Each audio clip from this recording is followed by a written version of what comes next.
A aprovação da PEC da Previdência é apenas o início da retomada econômica, segundo o Instituto de Ensino e Pesquisa. Repórter Marcelo Matos.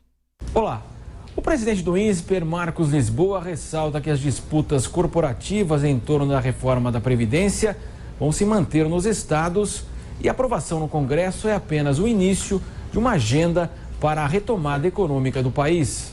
O Brasil, nos últimos 20 anos, cresceu muito pouco em comparação com os demais países emergentes. Alguns países mais que dobraram a sua renda nesse período, o Brasil andou muito de lado, boa parte das últimas 2 décadas, e nos últimos anos ficamos inclusive mais pobres. Tem uma agenda importante de reformas para que o Brasil volte a crescer. A Previdência é o primeiro de muitos passos para botar as contas públicas em ordem e está mais do que na hora de começar uma agenda para permitir a retomada do investimento privado e do crescimento da renda e do emprego. Reforma tributária avançará no Congresso? Acho que a reforma tributária ela estava num momento bom. Acho que o Brasil tem um sistema tributário disfuncional, é um sistema que acaba atrapalhando o crescimento econômico. De novo, não é uma discussão sobre carga, é a maneira como os impostos são arrecadados e indiretos no Brasil, e acaba induzindo investimentos equivocados e gerando um contencioso imenso entre o setor privado e o governo. Agora, essa agenda acabou atrapalhada porque, enfim, não houve um entendimento do que é o imposto sobre valor adicionado, grupos de interesse com medo de pagar mais imposto e acabou atropelando. E tem uma agenda, neste momento, mais urgente, que é acertar as contas públicas, sobretudo para os estados.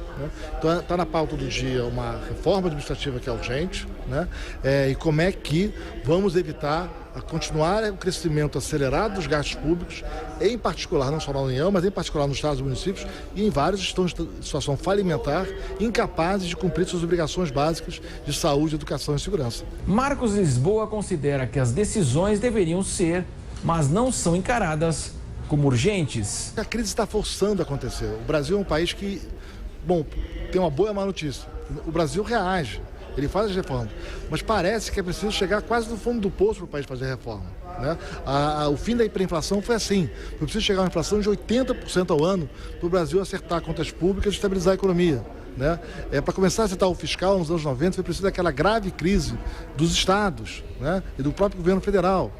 Agora foi preciso essa crise monumental para que nós fizéssemos uma reforma da Previdência.